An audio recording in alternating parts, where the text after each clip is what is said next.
Imagine waking up tomorrow with a memory that catches you off guard, sharper focus, and a brain that processes information noticeably faster than everyone around you. It sounds impossible, but military pilots, elite athletes, and chess grandmasters actively train to achieve this.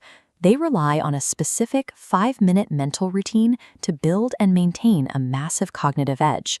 Most of us are currently experiencing the exact opposite.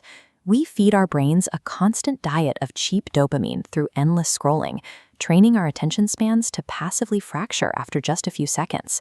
But researchers have mapped a physical antidote called neuroplasticity. The brain operates exactly like a muscle. When you subject it to targeted friction, its physical structure adapts to handle the load, and those adaptations happen in a matter of days. To see exactly where your cognitive baseline sits right now, we are going to run a live stress test. This is the Schulte Table. Originally developed in psychiatry, it measures how fast your brain can intake and process raw visual data. On screen is a grid with the numbers 1 through 25 scattered randomly. Your goal is to find them in exact sequential order as fast as you can. Go. If you felt slow or frustrated, it is because your brain naturally defaults to a highly inefficient scanning method. It uses narrow, central vision to hunt for one number at a time. The actual goal is to widen your gaze to take in the entire board at once, using your peripheral vision to spot the next target before you even need it. Forcing yourself through this grid daily physically expands your visual field. You train your brain to absorb and organize chaotic information in a fraction of the time. We can also force these adaptations through physical space, using techniques like the blindfold test or the non-dominant hand exercise. Think about brushing your teeth. The habit is entirely automated. But if you switch the toothbrush to your non-dominant hand, you immediately feel clumsy. That physical awkwardness is the exact sensation of your brain being jolted off autopilot. Biologically, this confusion forces the hippocampus into high gear. It has to rapidly build new neural pathways across the corpus callosum, the bridge dividing the left and right hemispheres, to successfully execute the unfamiliar movement.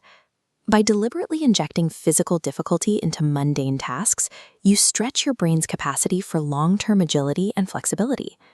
Now we escalate from physical awkwardness to direct cognitive conflict using the Stroop test, designed to measure your attention under pressure. Look at the words on screen. Say the color of the ink out loud and completely ignore the text itself. You probably just felt a massive mental stutter.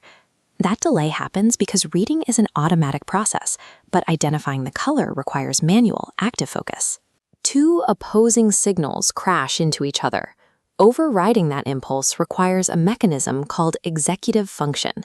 This is your brain's management system, responsible for filtering out bad data and resolving conflicting inputs. Mastering the Stroop test fortifies your executive function.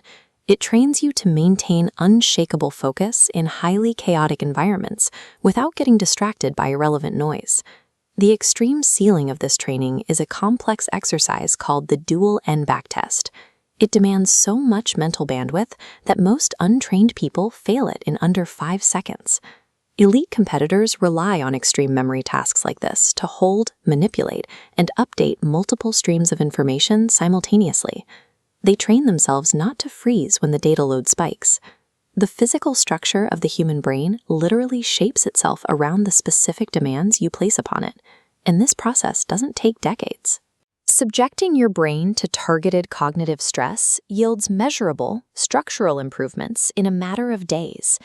So pick just one of these exercises. Commit 5 minutes a day to it for the next week. Force your brain out of its comfort zone and watch how quickly it adapts.